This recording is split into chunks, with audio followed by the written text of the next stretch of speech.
अस्सलामु अलैकुम वरहमतुल्लाहि वबरकातुहू। हमारे यूट्यूब चैनल पर आप तमाम हजरात का खैर मकदम है। हर तरह के दीनी इस्लाही हम्दो नातो नज़्म मनक़बत मरसिया सुनने के लिए हमारे चैनल को ज़रूर सब्सक्राइब करें, लाइक और शेयर भी फरमा दें और कमेंट में अपनी राय भी ज़रूर दें। बल तुसिरूनल हयातद दुनिया वल आखिरतु खैरुन व अबका। सदक़ल्लाहुल अज़ीम। बुजुर्गों और अजीज साथियों, अगर थोड़ी देर आप हजरात खामोशी के साथ, तवज्जो के साथ बातों को सुनेंगे तो इंशाअल्लाह नफा होगा।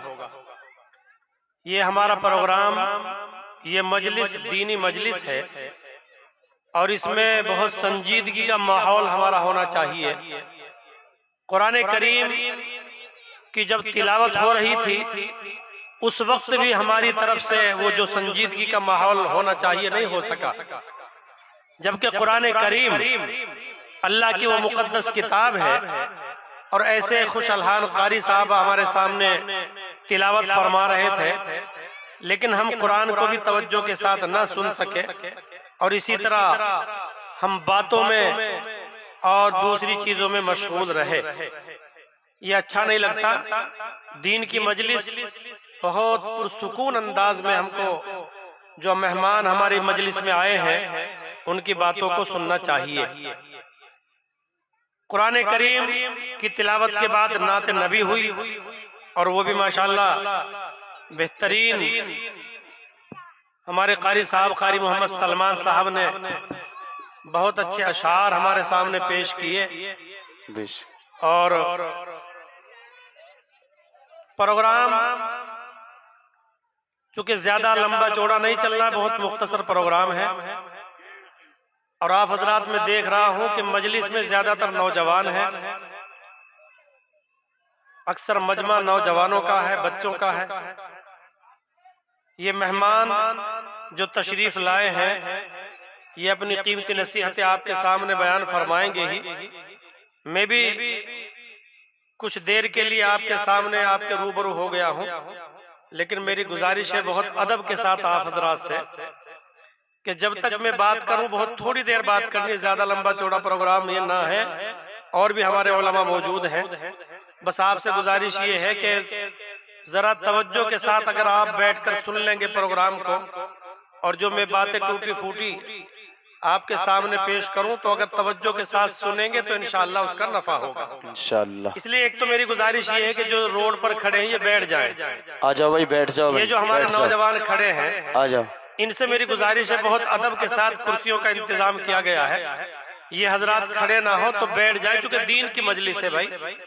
कोई दुनियावी प्रोग्राम हो, कोई तमाशा हो, आदमी खड़े होकर देख लेता है, लेकिन यहाँ देखने की कोई चीज नहीं है। बेशक भाई, प्रोग्राम में आप कहीं जाए, दुनियावी प्रोग्राम में, खेल तमाशे के प्रोग्राम में, वहां तो वो देखने की चीजें होती हैं, लिहाजा खड़े होकर जो आदमी देखेगा उसको ज्यादा लुत्फ आएगा। लेकिन ये दीन की मजलिस है, इसका ताल्लुक देखने से नहीं, इसका ताल्लुक है गौर से सुनने से। बेशक। और गौर से उसी वक्त आदमी सुन सकता है जब तवज्जो के साथ सामने बैठा हुआ हो।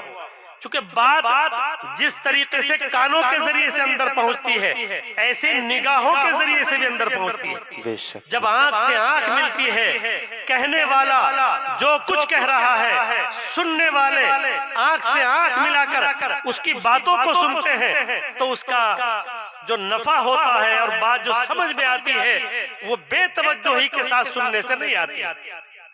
इसलिए आप रोड पर खड़े रहेंगे, जाहिर सी बात है आवाज तो आपके कानों में पहुंचेगी, आप भी सुनेंगे, लेकिन यहाँ बैठकर, सामने बैठकर जो तवज्जो और जो लगन आपके दिल में होगी और बात जो समझ में आएगी वो रोड पर खड़े होकर नहीं आ सकती। बेशक।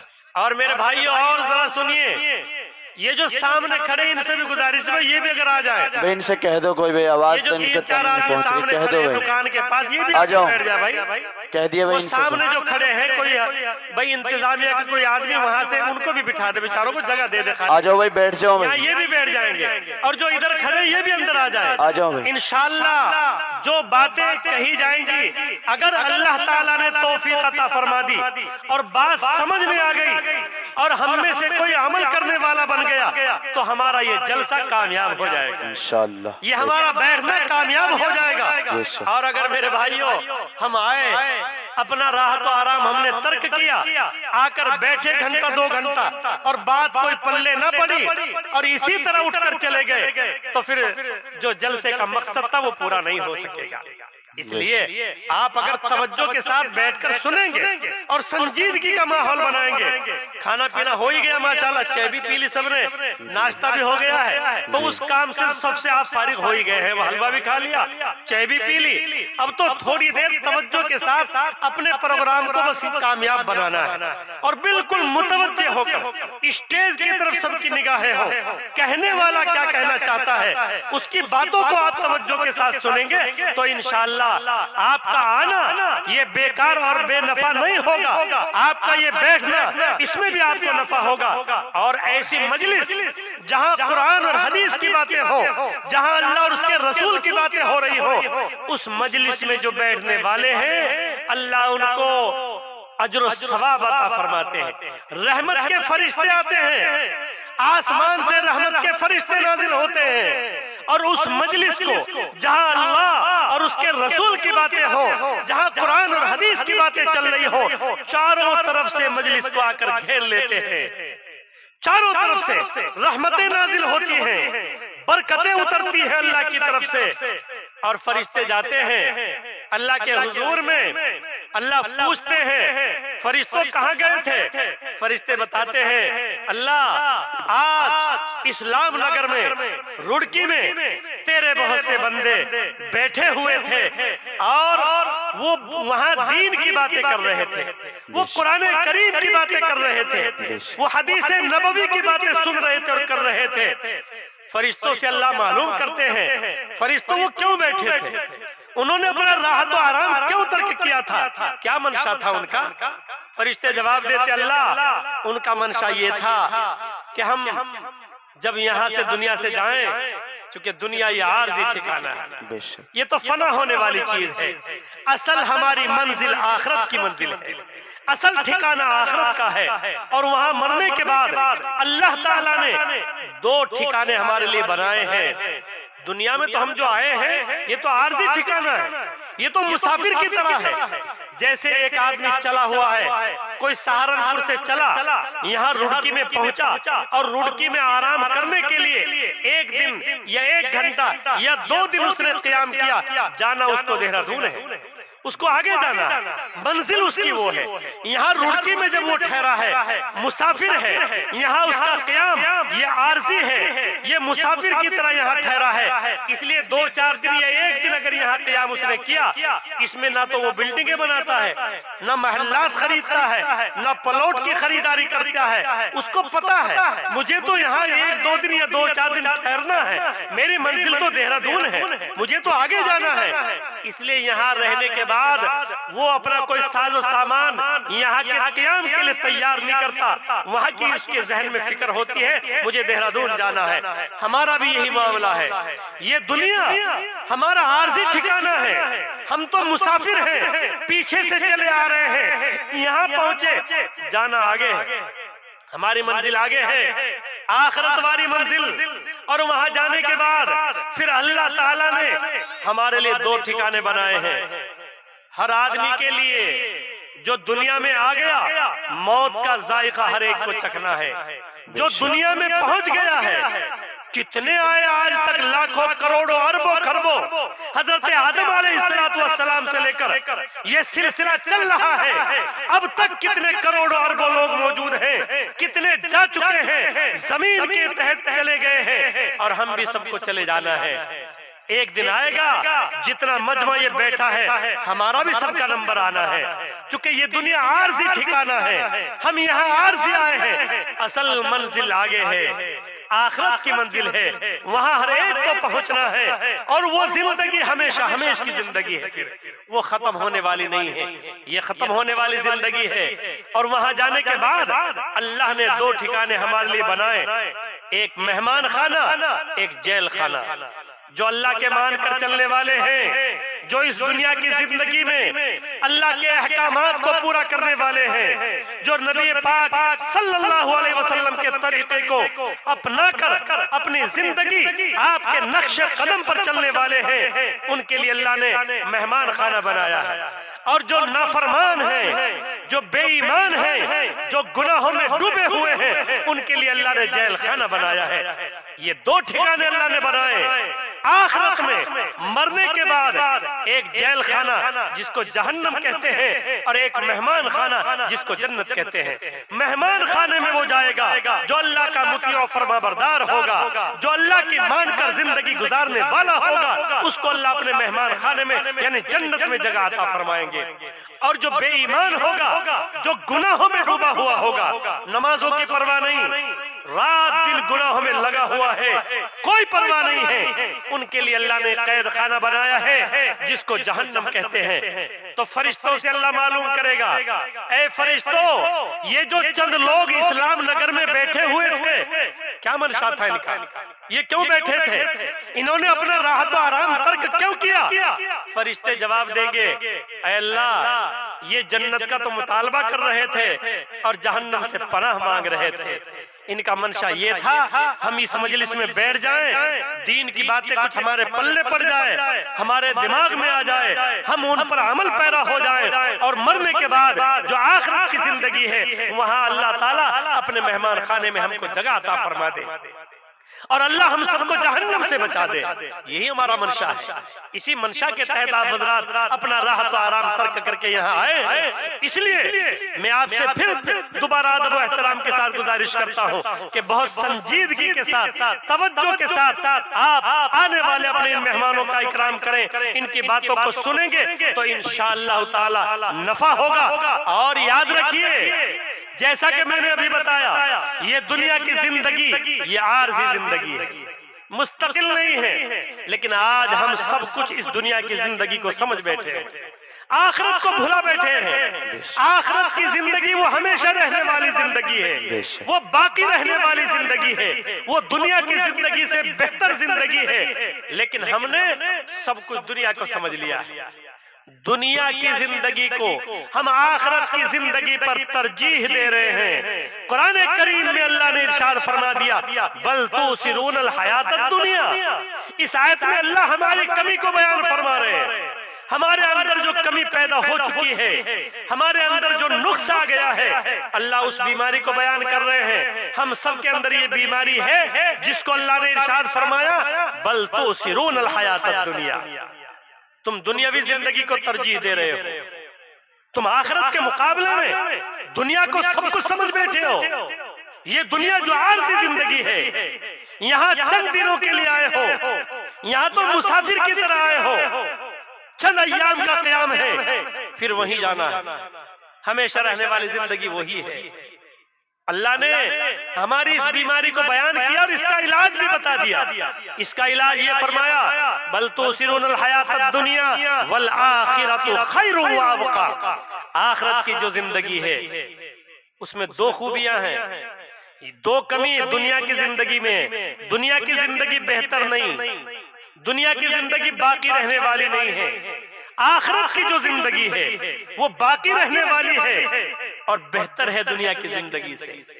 यहाँ दुनिया की जिंदगी में जो आ गया वो यूं समझता है कि दुनिया की जिंदगी बेहतर है, ये बेहतर नहीं है। यहाँ जो आ गया वो रंजो गम में मुब्तला है, किसी न किसी उलझन में पड़ा हुआ है, मुसीबतों में उलझा हुआ है, परेशानियों में घिरा हुआ है। कोई मिसाल ऐसी आप नहीं दे सकते, कोई कितना बड़ा मालदार हो, कितना बड़ा रईस हो, ओहदे वाला हो, कि वो दुनिया की जिंदगी में चैन और सुकून के साथ जी रहा हो। कुछ ना कुछ उलझने हैं, परेशानियां हैं, गम हैं, यहाँ जो आ गया, जो गरीब है उसे ये फिक्र है मैं किस तरह मालदार हो जाऊं, मेरे खाने का इंतजाम कहीं से हो जाए। और जो मालदार है उसे क्या गम है? उसे भी गम है, उसे गम ये है मेरा माल ये कहीं खत्म ना हो जाए। और उसे जिसके पास 1 लाख रुपए हो उसे ये फिक्र है कि मैं ये 2 लाख रुपए हो जाए। जिसके पास 2 हो गए उसे ये फिक्र है मेरे पास 3 लाख रुपए हो जाए।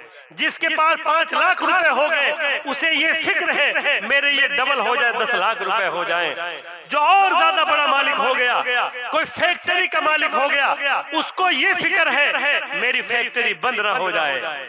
साथ साथ उसकी ये तमन्ना है 1 से 2 फैक्ट्रियां मेरी खुल जाएं। मेरे भाइयों, जो दुनिया में जितना ज्यादा मालदार उतना ही उसकी उलझने ज्यादा है, उतना ही परेशानियां ज्यादा है। उसको रात में नींद नहीं आती। हम जैसे गरीब आराम से कहीं भी सो जाते हैं, नींद आ जाती है, लेकिन जो जितना बड़ा मालदार, जितना बड़ा रईस होगा उसे रात को नींद नहीं आती, उसे गम रहता है, उसे फिक्रात है मेरा माल खत्म ना हो जाए, मेरी चोरी ना हो जाए। इसलिए रात में नींद लाने के लिए उसे गोली इस्तेमाल करनी पड़ती है, उसे दवाइयों का सहारा लेना पड़ता है, तब जाकर उसको सुकून मिलता है। लेकिन मेरे भाइयों, जो गरीब है वो सुकून के साथ जिंदगी गुजारता है।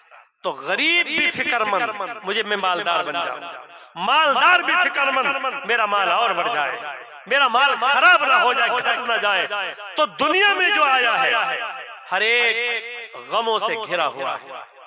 कोई एक मिसाल आप ऐसी नहीं पेश कर सकते कि कोई ये दावा करे मैं सबसे ज्यादा सुकून में हूँ दुनिया में, सबसे ज्यादा सुकून वाली जिंदगी मेरे यहाँ है। किसी के यहाँ बच्चे ना हो उसे बच्चों का फिक्र, बच्चा औलाद मेरे यहाँ हो जाए। किसी के यहाँ औलाद हो उसे औलाद की फिक्र, मेरा बच्चा कहीं गलत राह पर ना पड़ जाए, गलत सोसाइटी में ना चला जाए, वो भी फिक्रमंद।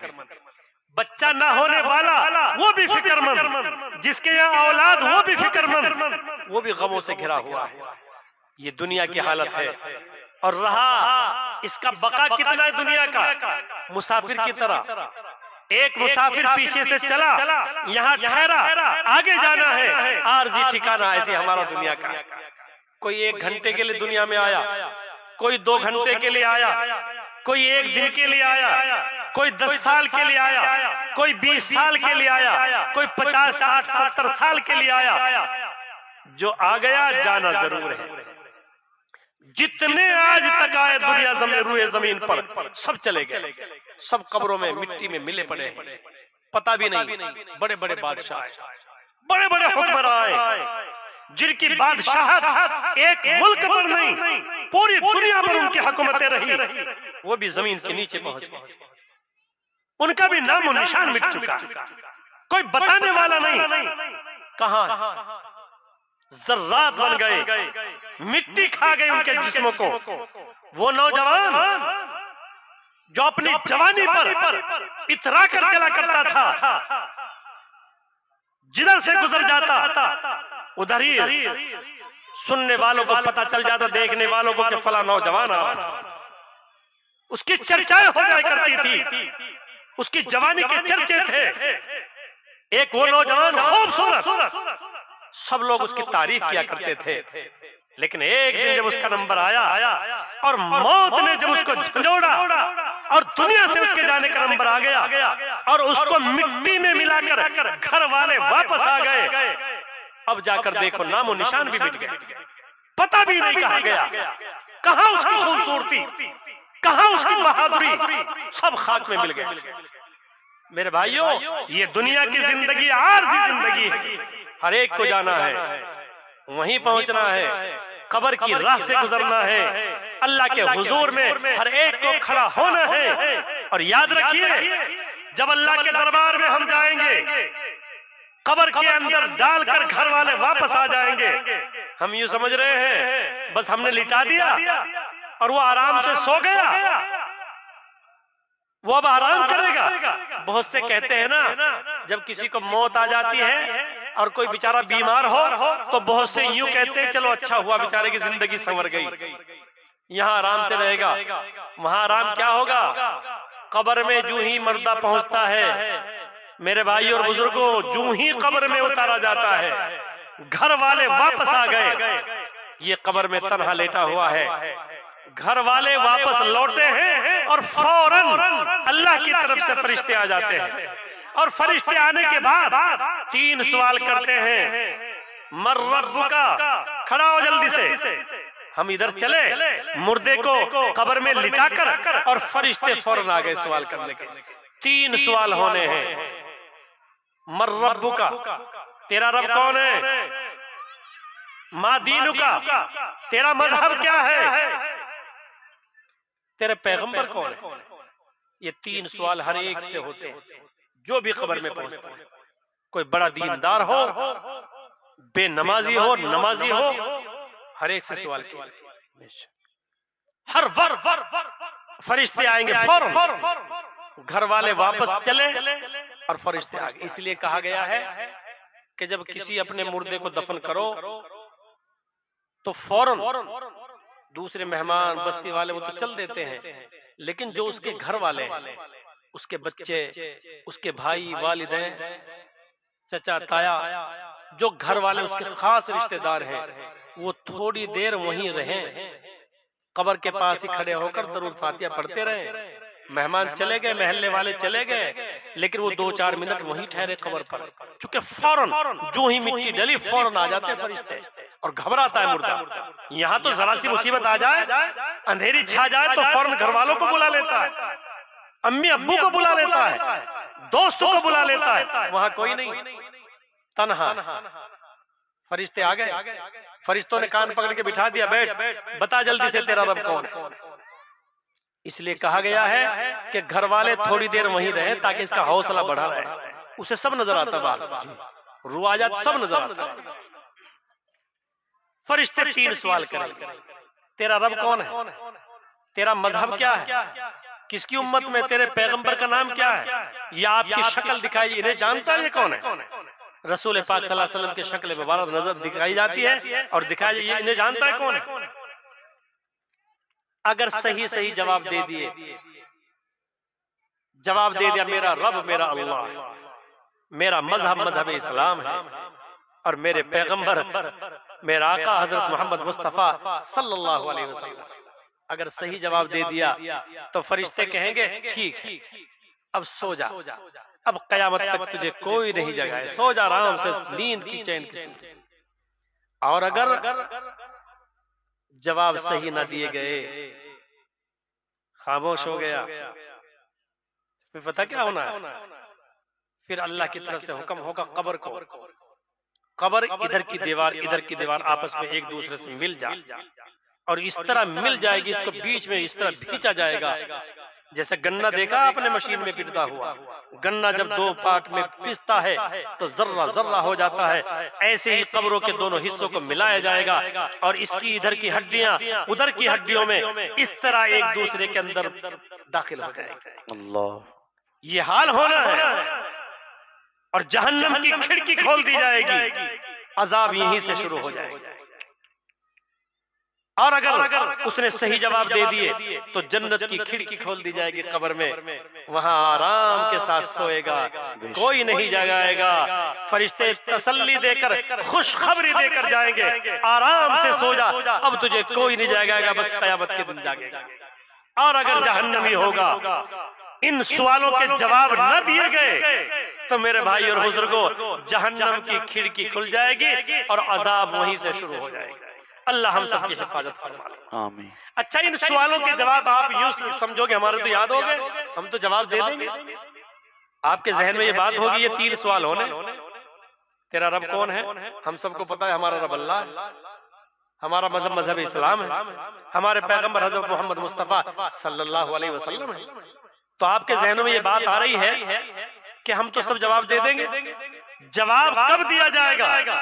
याद रखिए, ये बात समझने की है। जवाब उसी वक्त दे सकता है आदमी, और इसके जहन में उसी वक्त ये बात डाली जाएगी। आज तो याद है, उस वक्त याद रखना ये हमारे बस की बात नहीं होगी। अल्लाह अगर याद दिलवाएंगे, अल्लाह अगर जवाब दिलवाएंगे तो जवाब देना आसान हो जाएगा। मेरे भाई और बुजुर्गों, और वो कब होगा?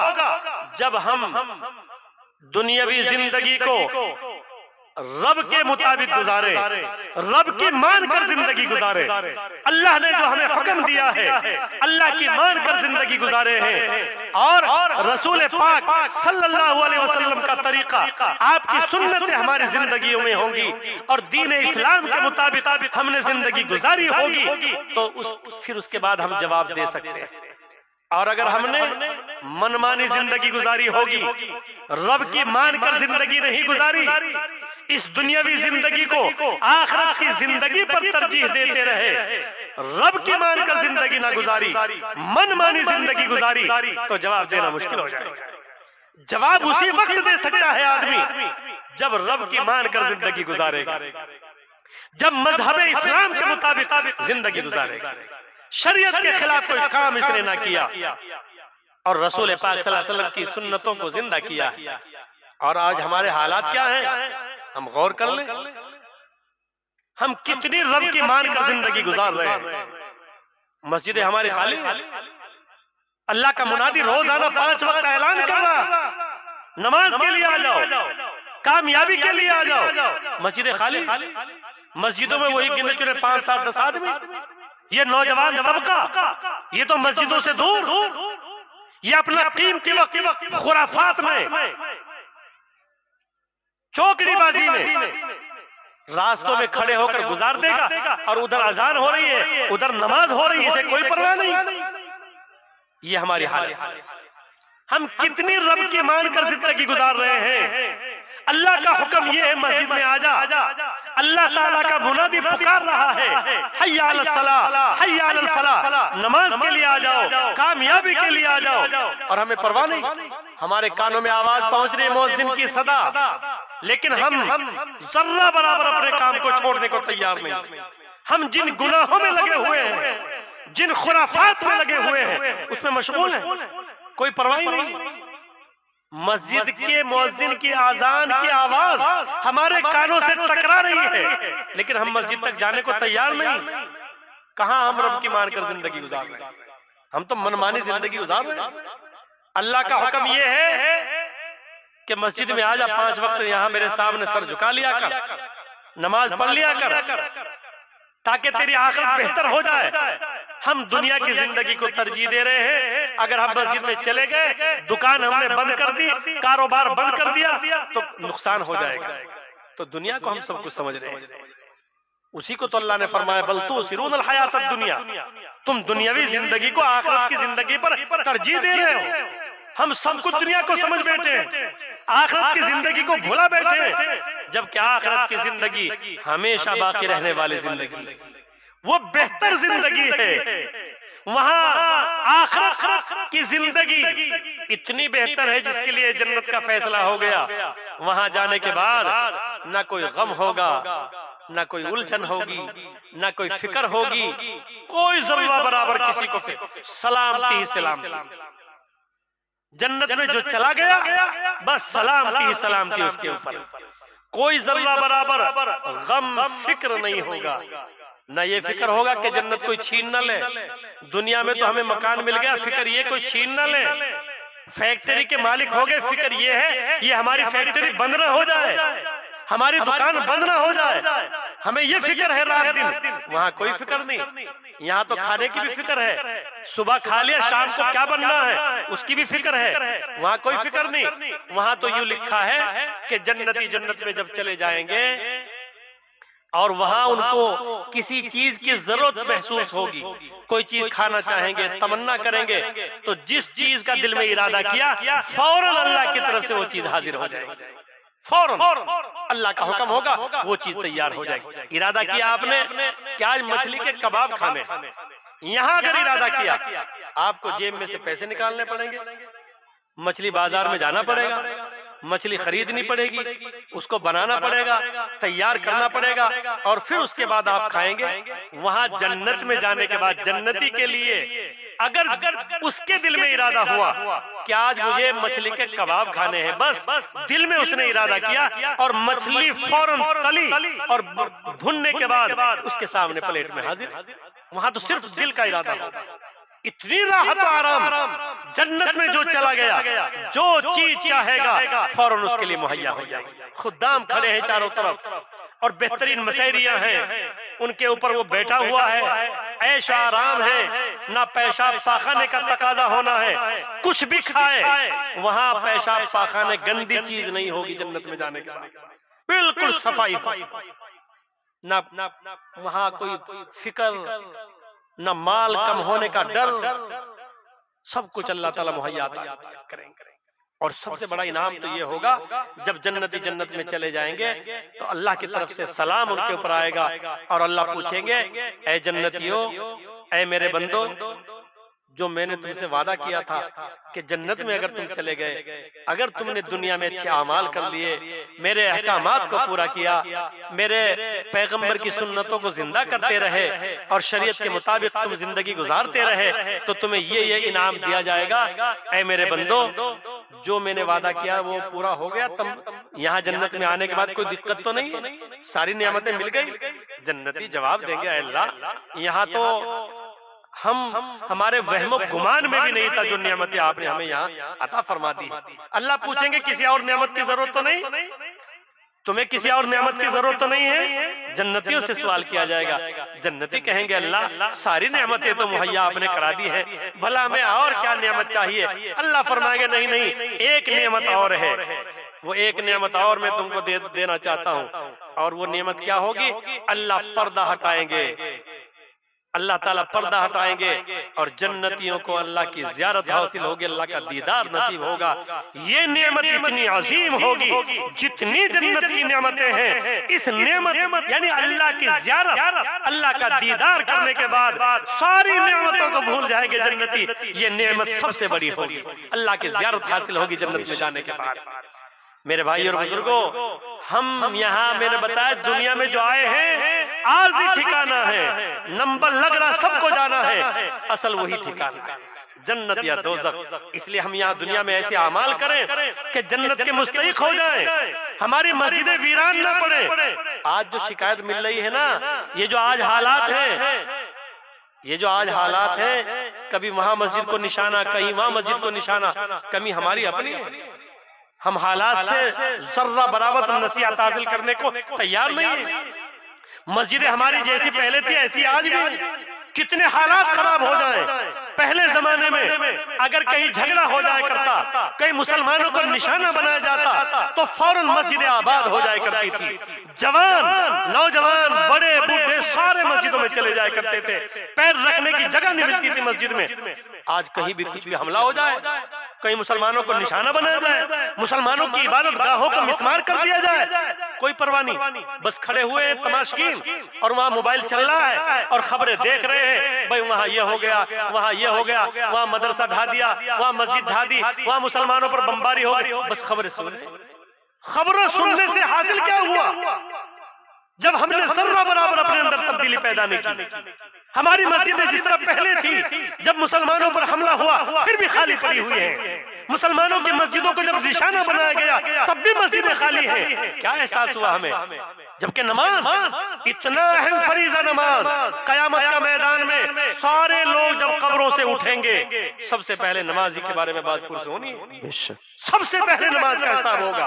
अगर नमाज सही निकल गई सारे अमाल दुरुस्त निकल जाएंगे, और अगर नमाज में कमी कोताही हुई तो जवाब देना मुश्किल हो जाएगा मेरे भाइयों। और ये नमाज, इसकी अहमियत का अंदाजा इससे भी होता है जिसको आज हम भुला बैठे हैं। हम मस्जिदों में जाने को तैयार नहीं, हफ्ते में एक दिन चले गए जुमे की नमाज पढ़ने के लिए और पूरे हफ्ते छुट्टी। खाना रोजाना 2 वक्त 3 वक्त खा रहे हैं, अल्लाह की नेमतों से लुत्फ अंदोज हो रहे हैं और अल्लाह 5 मरतबा बुला रहा है, मेरे बंदे 5 मरतबा मेरे दर पर आ जा, मैं तेरे सारे गुनाहों को धुल दूंगा।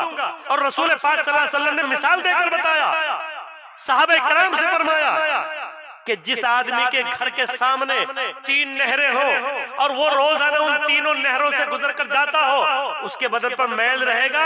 साहबा ने फरमाया नहीं नहीं, मैल भला 5 मरतबा रोजाना जो समंदर से और नहर से गुसल करके जा रहा है, उसके बदन पर मैल का क्या नामो निशान? रसूल पाक सल्लल्लाहु अलैहि वसल्लम ने फरमाया ये जो नमाजें हैं 5 वक्त की, जो इनकी पाबंदी करेगा, मुस्तकिल पाबंदी के साथ जमात के साथ इनको पढ़ेगा, तो वो भी गुनाहों से ऐसी पाक और साफ हो जाएगा। नमाज के अंदर अल्लाह ने ये खासियत रखी है, जो पाबंदी के साथ नमाज पढ़ता है अल्लाह उसको गुनाहों से बचाता है।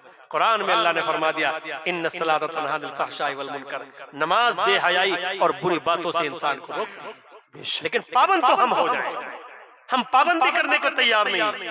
बड़े नौजवान जिनके ऊपर नमाज फर्ज है, बालिग होने के बाद एक वक्त की भी नमाज अगर तर्क हो गई तो बड़ा मुश्किल मामला है। और नमाज ही वो इबादत है जिसके बारे में हदीस पाक में रसूल पाक सल्लल्लाहु अलैहि वसल्लम ने फरमाया जब तुम्हारा बच्चा 7 साल का हो जाए उसे नमाज का हुक्म करो।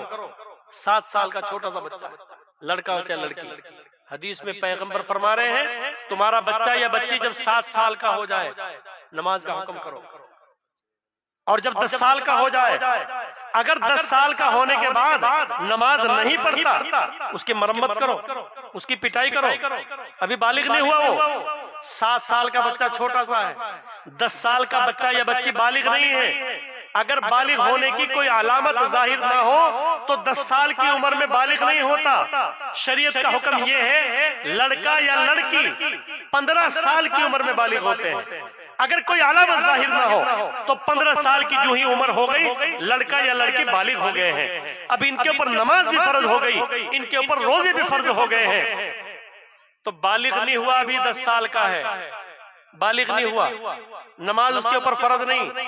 लेकिन आप नमाज की अहमियत को समझिए, नमाज कितनी अहम इबादत है। रसूल पाक सल्लल्लाहु अलैहि वसल्लम फरमा रहे हैं 10 साल का बच्चा या बच्ची हो जाए और नमाज नहीं पढ़ता तो उसकी मरम्मत की जाए, उसकी पिटाई की जाए, जबकि अभी फर्ज भी नहीं हुई उस पर। लेकिन अभी से उसका मिजाज बनेगा बचपन से, तब जाकर वो नमाज पढ़ेगा। हमने बच्चों का मिजाज नहीं बनाया नमाज का, इसलिए 7 साल की उम्र में जो हदीस का हुक्म था, पैगंबर ने जो हुक्म फरमाया तो नमाज का हुक्म करो, हम हुक्म नहीं कर रहे हैं। 10 साल में हम बच्चों पर सख्ती नहीं कर रहे हैं, नमाज की ताकीद नहीं कर रहे हैं। इसलिए हमारे बच्चे कितने नौजवान हैं 20 साल के, 25 साल के, जिनके ऊपर नमाज फर्ज है और वो कभी हफ्ते में चले गए जुमे के दिन नमाज पढ़ने के लिए, और बहुत से तो ऐसे जुमा भी गया बस ईद के दिन ही नमाज पढ़ेंगे, साल में एक मरतबा। क्या हो, माँ बाप यूं समझ रहे हैं हमारी पकड़ नहीं होगी। हदीस पाक में रसूल पाक सल्लल्लाहु अलैहि वसल्लम ने फरमाया कुल्लुकुम राइन व कुल्लुकुम मसऊलुन अन रइयती, तुम में से हर एक को निगरां बनाया गया है और हर एक से उसकी निगरानी के बारे में बात पुरस होगी। अल्लाह सबसे पूछेगा तुझे ये बच्चे दिए थे, ये नेमत थी बहुत बड़ी, जिनके यहाँ बच्चे नहीं उनसे पता करता है कितनी बड़ी नेमत है। ये अजीम नेमत तुझको दी थी, कितना हक अदा किया है। तेरी जिम्मेदारी थी इनकी तालीम और तरबियत का इंतजाम करना, इन बच्चों की तालीम और तरबियत का इंतजाम करना ये तेरी जिम्मेदारी थी। तुझको निगरां बनाया था, तू घर का बड़ा था, तेरी जिम्मेदारी थी इनको देखता कहाँ गुजार रही है रात को, ये रात को 1 बजे कहाँ से आ रहे हैं, ये नमाज के वक्त कहाँ जाकर खड़े होते हैं, तेरी जिम्मेदारी।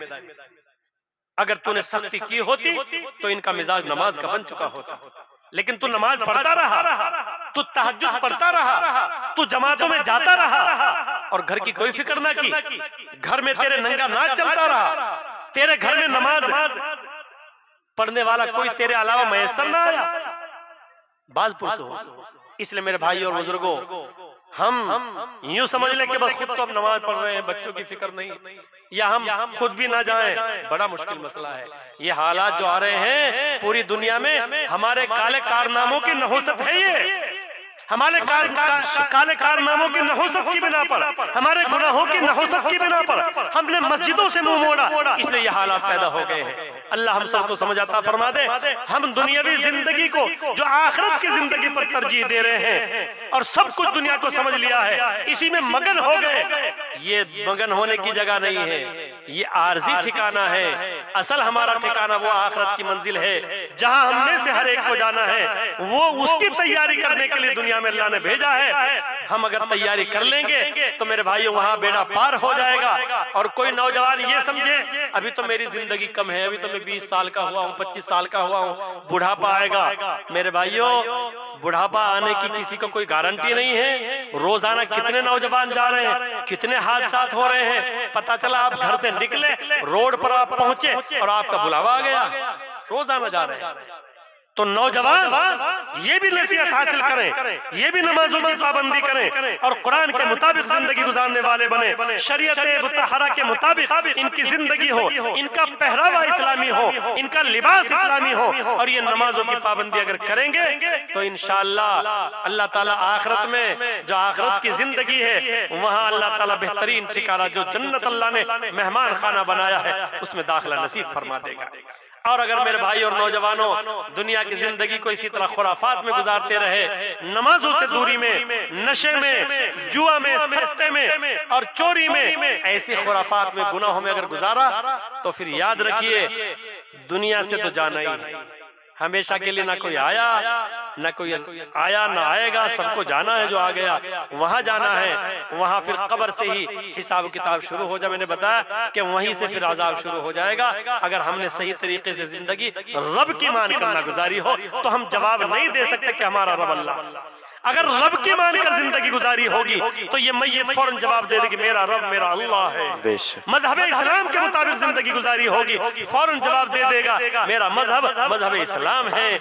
और अगर इसने रसूल पाक सल्लल्लाहु अलैहि वसल्लम की सुन्नतों को जिंदा किया होगा तो ये फौरन जवाब दे देगा मेरे पैगंबर, मेरे आका हजरत मोहम्मद मुस्तफा सल्लल्लाहु अलैहि वसल्लम है। इसलिए अभी मौका है, अल्लाह ने अभी मौका दिया है। जवानी हमारे पास है, सेहत हमारे पास है, ये खूबसूरती हमारे पास है। ये सब खाक में मिल जानी है मरने के बाद। न किसी की खूबसूरती बचेगी, न किसी की जवानी बचेगी। सब फना होने वाली चीज है, ये दुनिया ही फना होने वाली। जब कयामत का मंजर होगा सारी दुनिया खत्म, आसमान, जमीन, पहाड़ सब खत्म हो जाएगा। तो पूरी की पूरी दुनिया ही फना होने वाली। हम किस पर कर रहे हैं, हम किस चक्कर में, किस गलत फहमी में मुब्तला होकर हम रोजाना अल्लाह को नाराज कर रहे हैं, अल्लाह के अहकामात से मुंह मोड़ रहे हैं। मुअज्जिन की सदा हमें क्यों झंझोड़ने को तैयार नहीं है। गौर करें, अभी वक्त है, मरने से पहले वक्त है। और जब मौत का फरिश्ता आ गया फिर तौबा भी कबूल नहीं होती है। अल्लाह हम सबको समझ आता फरमा दे। और मौला करीम ये चंद टूटी फूटी बातें जो कही गई हैं, अल्लाह ताला हम सबको अमल करने वाले बना दे। और हम सब जो दुनिया की जिंदगी में मगन हो गए और इसमें सब कुछ इसी को समझ लिया है, आखिरत को भूला बैठे हैं, अल्लाह हम सबको आखिरत की फिक्र करने वाले बनाए। और मौला करीम ईमान पर हमारा सबका खात्मा मुक़द्दर फरमा दे। आमीन। व आखिरु दावाना अल्हम्दुलिल्लाहि रब्बिल आलमीन। आमीन। आँखों में